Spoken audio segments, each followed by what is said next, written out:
Hello everyone. Today we will start section 15 to 20 place of swing. आज हम start करने वाले हैं place of swing. Place of suing का सिंपली मीन क्या होता है? सबसे पहले प्लेस मतलब जगह, स्विंग मतलब सूट। अब सूट क्या होता है? सूट में भी ऑफ डिफरेंट काइंड। सूट हमारे अलग अलग तरह के होते हैं। सूट में भी रिलेट टू मूवेबल प्रॉपर्टी और में भी relate to immovable property. Suit में भी बेस्ड ऑन कॉन्ट्रैक्ट, टॉट एंड सो ऑन। कहते हैं हमारे पास सूट अलग अलग तरह के होते हैं, वो हमने आपको अभी बताया। अब सूट हम कहाँ पर फाइल कर सकते हैं? तो सूट हम फाइल वहाँ पर करेंगे जहाँ पर जुरिसडिक्शन हो कोर्ट के पास सुनने की। तो सिंपली मीन जुरिसडिक्शन का मतलब क्या होता है? Jurisdiction mean the competency of court. Jurisdiction का मतलब कंपिटेंसी ऑफ कोर्ट, कोर्ट की competency as to the trial of that suit and subsequently to pass a decree to that suit, कि वो केस को सुने और उस केस में वो डिग्री को पास करे। Basically jurisdiction of a court decided as to whether that court is competent to entertain that suit or to pass a decree as per law। ठीक है, कहता है अगर तो कोर्ट के पास जुरिसडिक्शन नहीं है उस सूट को सुनने के लिए, तो कोर्ट क्या करेगा? कोर्ट के पास कोई पावर नहीं है। अगर कोर्ट के पास जुरिसडिक्शन नहीं है वो केस को सुनने की, तो उसके पास पावर भी नहीं है कि वो एंटरटेन कर सकता है और वो मतलब डिग्री पास कर सकता है। और अगर उसने डिग्री पास कर दी किसी ऐसे केस में जिसमें उसके पास जुरिसडिक्शन नहीं थी, तो वो जो केस होगा वो नल एंड वॉइड डिक्लेयर हो जाएगा। अब जनरली हमारे पास 3 टाइप्स की क्या होती हैं? जुरिसडिक्शंस होती हैं। Firstly territorial jurisdiction, pecuniary jurisdiction and subject matter jurisdiction. Territorial jurisdiction deal करती है टेरिटरी से रिलेटेड। पेक्यूनियरी जुरिसडिक्शन डील करती है money related. Okay, subject matter jurisdiction deal करती है कि किस तरह का केस है। अब हमारे पास कुछ ऐसे एक्ट्स बनाए हुए हैं जिनके लिए अलग से मतलब कुछ ऐसे चीज़ें हैं जिनके लिए अलग से लॉज हैं, जैसे कि डोरी प्रोहिबिशन एक्ट, उनके लिए अलग से एक लॉ बनाया हुआ। डोरी से रिलेटेड कोई केस हो तो उसमें जाएगा तो उनके लिए अलग से ट्रिब्यूनल बनाए हुए थे, तो वो सब्जेक्ट मैटर उससे डील करेगा। अब हम आज सेक्शन 15 से 20 तक पढ़ेंगे। तो सेक्शन 15 हमारा ये क्या है? एक जनरल प्रोविज़न है प्लेस ऑफ स्विंग का। जनरल प्रोविज़न क्या है? कहता है court in which suit to be instituted. Section 15 बताता है कि किस कोर्ट में सूट को इंस्टीट्यूट किया जाएगा। कहता है every suit shall be instituted, हर सूट इंस्टीट्यूट किया जाएगा इन द कोर्ट, उस कोर्ट में of the lowest degree grade competent to tries. मतलब कि हर सूट उस कोर्ट में फाइल किया जाएगा, इंस्टीट्यूट किया जाएगा जो कि लोएस्ट ग्रेड का होगा। मतलब कोई भी सूट सबसे पहले लोएस्ट ग्रेड में फाइल किया जाएगा। ये हमारा जनरल रूल बताता है। ये जनरल रूल हमारा कहता है कि अगर कोई भी, हम इसका नेचर बताएं और स्कोप बताएं, तो ये कहता है कि अगर किसी ने हायर ने अगर कोई भी सूट फाइल कर दिया तो हम उसको ये नहीं कह सकते कि उसके पास जुरिसडिक्शन नहीं थी और वो नल नहीं होगा अगर किसी हायर ने डाल दिया हो। अगर मतलब हायर तो डाल सकता है ना, हायर के पास तो ज़्यादा जुरिसडिक्शन होती है, ज़्यादा वाले को सुन सकता है। तो अगर हायर ने सुन लिया, सबसे पहले रूल है कि सबसे पहले लोएस्ट में जाना पड़ेगा, फिर हायर जाते हैं। ठीक है, अब ऐसा क्यों प्रोविज़न डाला गया? इसका ऑब्जेक्ट क्या है? ताकि जो हायर कोर्ट्स हैं, हायर ग्रेड्स के कोर्ट्स हैं, उनके पास बर्डन कम हो, इसलिए ये रूल जनरल रूल डाला गया हमारे पास। अब सेक्शन 16, जो हमारा सेक्शन 16 है, ये बात करता है suit to be instituted where subject matter situate. जहाँ पर सब्जेक्ट मैटर सिचुएट करता है वहाँ पर सूट डाला जाएगा। कहता है सब्जेक्ट टू द पेक्यूनरी और other limitation prescribed by law. अगर मैं आपको सिंपली में बताती हूँ सेक्शन 16 क्या बताता है। सेक्शन 16 हमारा बताता है, सबसे पहले हम बात करते हैं टेरिटरी जुरिसडिक्शन। टेरिटरी जुरिसडिक्शन मैंने आपको अभी बताया कि ऐसी जुरिसडिक्शन जहाँ पर जो इमूवेबल प्रॉपर्टी से डील करता है। ये सेक्शन 16 सबसे पहले हमारा जो सेक्शन 16 है वो किससे करेगा, टेरिटोरियल जुरिसडिक्शन से डील करेगा। और ये क्या हमें बताता है कि कौन, जहाँ पर हमारा जगह होगी, जहाँ पर हमारी प्रॉपर्टी होगी, वहीं पर क्या होगा, सूट फाइल किया जाएगा। ठीक है, तो as per section 16 of CPC, a suit where in a dispute is about immovable property, जहाँ पर इमूवेबल प्रॉपर्टी से डिस्प्यूट अराइज हुआ है, then the suit is filed, suit वहाँ पर फाइल किया जाएगा जहाँ पर प्रॉपर्टी इज सिचुएट, जहाँ पर प्रॉपर्टी सिचुएट करती है। इसका मतलब suit is regarding immovable property, कोई भी सूट इमूवेबल से रिगार्डिंग कहाँ पर किया जाएगा, जहाँ पर उसकी टेरिटोरियल जुरिसडिक्शन होगी, मतलब कि जहाँ पर प्रॉपर्टी सिचुएट करती है। आप सभी को समझ आया होगा कि जहाँ पर फॉर एग्जांपल ए के पास प्रॉपर्टी है, कहाँ पर, दिल्ली में, और उसने सूट फाइल कर, ए और बी के बीच में कोई कॉज ऑफ एक्शन अराइज हुआ, ए कहता है प्रॉपर्टी मेरी है, बी कहता है प्रॉपर्टी मेरी है, और जो प्रॉपर्टी है वो कहाँ है सिचुएट, वो दिल्ली में, तो सूट कहाँ पर फाइल होगा, सूट भी फाइल होगा दिल्ली में, क्योंकि जहाँ वहाँ पर टेरिटोरियल जुरिसडिक्शन है उस प्रॉपर्टी की, और वो प्रॉपर्टी क्या है, वहाँ पर सिचुएट करती है।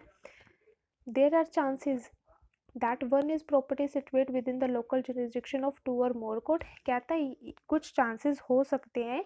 अब हमारे पास क्या चांसेस हो सकते हैं कि प्रॉपर्टी मतलब बॉर्डर पे हो, जैसे कि हाफ प्रॉपर्टी, मान लीजिए हाफ प्रॉपर्टी एक करनाल में है, हाफ प्रॉपर्टी कहाँ पे, कुरुक्षेत्र में है, मतलब दोनों के उस पर बॉर्डर लाइन पे हो रही है, तो सूट फाइल कहाँ पर होगा। तो कहते हैं इस सिचुएशन को क्लियर करने के लिए, इस कंफ्यूजन को दूर करने के लिए section 17 comes to the picture, section 17 picture में आता है। ये क्या बताता है, सेक्शन 17 हमारा बात करता है to prevent the state of confusion, section 16 of CPC has provides and as per section 16 the suit relating to immovable property may be filed in any one of those court in which where the local jurisdiction of any part of property is situate। इसका मतलब ये क्या कहता है कि जहाँ पर zone सा पार्ट प्रॉपर्टी में होगा उस पार्ट के ऊपर वहीं पर क्या हो जाएगा, सूट फाइल हो जाएगा। मतलब हाफ प्रॉपर्टी करनाल में थी तो हाफ प्रॉपर्टी का केस करनाल में हो सकता है, हाफ का कुरुक्षेत्र में हो सकता है। ठीक है, ये हमारा सेक्शन 17 बताता है। But it mean all those cases, इसका मतलब जितने भी केसेस हैं जो कि टेरिटोरियल जुरिसडिक्शन पे एंटरटेन होते हैं वो क्या होंगे, इसमें अगर हमें मान लीजिए ये तो हमने कर दिया हाफ ऑफ करके हो सकता है, लेकिन हमें फुल सूट फाइल करना है पूरी प्रॉपर्टी के ऊपर, अगर हमें सूट फाइल करना है तो हम वहाँ पर क्या देखेंगे, टेरिटोरियल जुरिसडिक्शन तो है ही है। फॉर एग्जांपल अब हम आपको इसका एग्जांपल देते हैं कि मान लीजिए जो कोर्ट करनाल वाला है प्रॉपर्टी सिचुएट कर रही है, आधी करनाल में आधी कुरुक्षेत्र में। अब जो प्रॉपर्टी मतलब कोर्ट करनाल वाला है उसके पास है पेक्यूनियरी जुरिसडिक्शन ओनली 2000 के केसेस सुनने की, और जो कुरुक्षेत्र वाला केस है उसके पास है पावर मतलब केसेस की 1 लाख तक की सुनने की। ठीक है, अब प्रॉपर्टी है हमारी कितने की, प्रॉपर्टी है हमारी मान लीजिए 50,000 की प्रॉपर्टी है, तो सूट कहाँ पर फाइल होगा, तो सूट करनाल में नहीं हो सकता क्योंकि वहाँ पर उसके पास पेक्यूनियरी जुरिसडिक्शन नहीं है। तो यहाँ पर पेक्यूनियरी जुरिसडिक्शन भी होना चाहिए। सबसे पहले हम टेरिटोरियल जुरिसडिक्शन देखेंगे एंड देन अगर टेरिटोरियल जुरिसडिक्शन अगर दोनों में मिलती है तो हम पेक्यूनियरी जुरिसडिक्शन देखेंगे कि कहाँ पर पेक्यूनियरी जुरिसडिक्शन आती है, तो हम उस बेसिस पे सूट को फाइल करेंगे। तो हम इसमें कहाँ पर करेंगे, तो हम इसमें कुरुक्षेत्र वाले कोर्ट में सूट को फाइल करेंगे। अब देयर आर चांसेस, अब कुछ चांसेस होते हैं कि जहाँ पर मतलब पता ही ना चले कि कोर्ट के पता ही ना चले कि क्या ना पता चले कि अनसर्टेन हो जाए कि प्रॉपर्टी जो है अनसर्टेन हो जाए कि पता ना चले कि जो हमारे पास जो प्रॉपर्टी है उसकी टेरिटोरियल जुरिसडिक्शन क्या है, ना ही हमें मतलब टेरिटोरियल जुरिसडिक्शन ना पता चले। तो उन केसेस में जो वेट तो उन केसेस में अगर हमें जहाँ पर पता नहीं चलता, जहाँ पर अनसर्टेनिटी आ जाती है, तो उस केसेस में सेक्शन 18 आता है पिक्चर में और ये रेस्क्यू करता है इस सिचुएशन को। सेक्शन 18 क्या बताता है? सेक्शन 18 बताता है कि कोर्ट फाइल कर लेगा उस सूट को जहाँ पर क्या आ रही हो, अनसर्टेनिटी आ रही हो। तो वो कोई सा भी कोर्ट जहाँ पर पता नहीं चल रहा हो कि कौन से कोर्ट के पास जुरिस्डिक्शन है। फॉर एग्जांपल प्रॉपर्टी, वही वाला एग्जांपल लेते हैं, कुरुक्षेत्र में प्रॉपर्टी, करनाल में प्रॉपर्टी है। अब पता नहीं चल रहा कि कौन से कोर्ट के पास जुरिस्डिक्शन है, दोनों की पेक्यूनियरी जुरिस्डिक्शन सेम है, कोर्ट कन्फ्यूजन में है। तो कोई सा भी कोर्ट क्या कर सकता है? एंटरटेन कर सकता है सूट को। अगर उसने एंटरटेन कर लिया अनसर्टेनिटी के बेस पे, तो वो क्या करेगा? सबसे पहले रिकॉर्ड करेगा स्टेटमेंट। जब उसने जब वो स्टेटमेंट को रिकॉर्ड करेगा, तो वो क्या करेगा? जब वो स्टेटमेंट को और रिकॉर्ड कर लेगा, तो फिर वो उसमें क्या कर सकता है? स्टेटमेंट रिकॉर्ड करने के बाद उसमें कोई भी आगे उसको केस को चला सकता है और उसमें केस में डिग्री पास कर सकता है। और इसमें बताते हैं कि अगर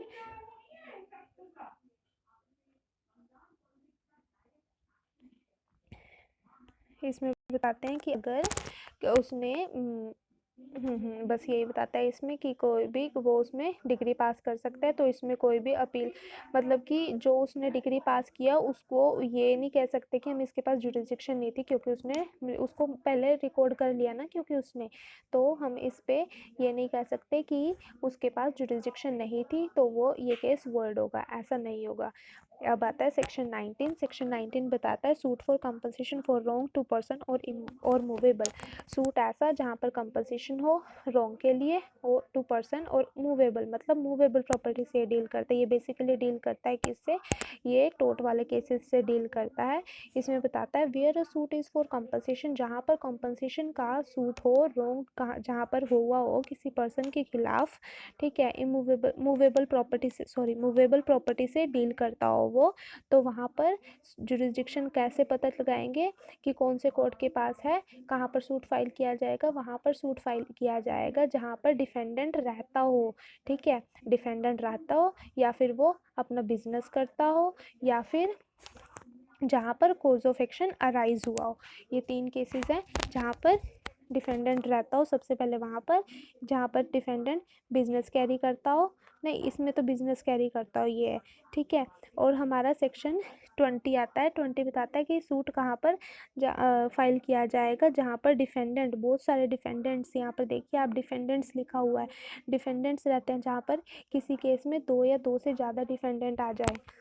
अब हमारे पास सेक्शन 19 का पहले एक आप एग्जांपल देख लीजिए, सूट फॉर कंपनसेशन वाला। कहता है इसमें फॉर एग्जांपल ए रिजाइडिंग इन दिल्ली, अगर ए दिल्ली में रहता है, ठीक है, उसने क्या करा? बी को कलकत्ता में पीट दिया, तो बी जो है वो स्यू कर सकता है उसको कलकत्ता में भी और दिल्ली में भी, ठीक है, जहाँ पर कोज ऑफ एक्शन अराइज हुआ है और जहाँ पर